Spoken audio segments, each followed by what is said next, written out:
One of my favorite projects in my RV was in this closet. In the winter, this closet would be especially cold.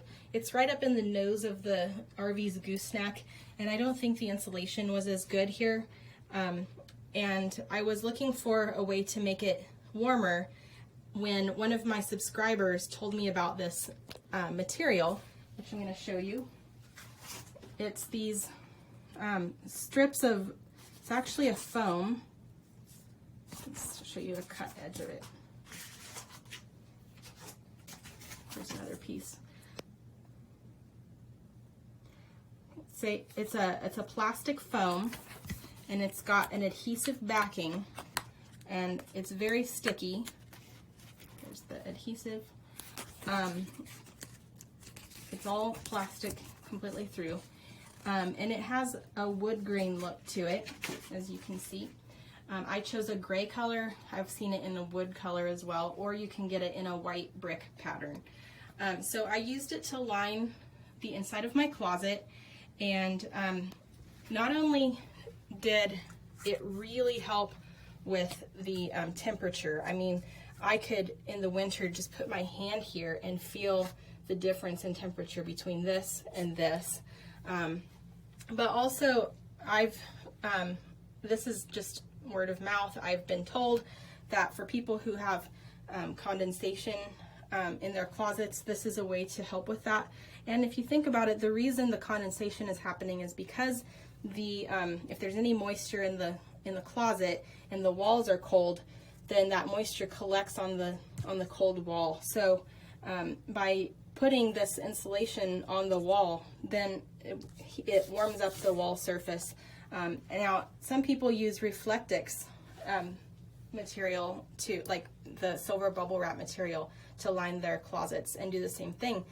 The thing with that though is the moisture can still get behind it. This, on the other hand, since it's adhesive, there's no way moisture can get behind it, and it's a very strong adhesive. Honestly, if I wanted to take this off, it would just tear the foam. I mean, it's really not going to come off once it's on. So you definitely want to make sure that you're putting it somewhere that you want it to be permanently.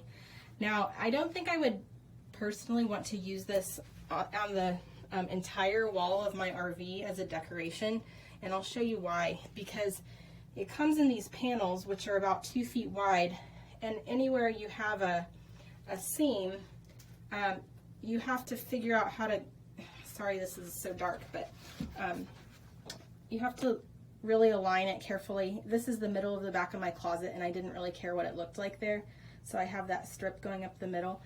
But even if you line it up carefully, you've still got a seam between the panels, and I just don't think it looks very realistic to have that. So I probably wouldn't choose it as a wall covering for a large wall. I do think it might look nice as maybe a bathroom backsplash or an accent wall for something really small, like maybe something like that. Although, again, with this long strip across the top, I'm not sure. I think you might have to cut the individual pieces. Like this piece, you might cut down the middle here and then maybe stagger. I'll show you what I mean. I've got a few pieces laying here. We don't have our mattress on our bed right now. So if you cut individual pieces and then maybe staggered them like that, you could maybe make it look a little more realistic. We have another one like that. So that would be one option, and honestly that probably would look pretty good. It wouldn't be too hard to do somewhere like that or like that. And as far as the actual material, it's kind of plasticky when you look at it up close, but from a distance, to me it honestly looks like real wood. And the fact that it's kind of 3D and it has that wood grain texture to it makes it really look nice. So I think it probably would look good somewhere like maybe behind a headboard, somewhere like that. But I definitely recommend it for lining a cold closet.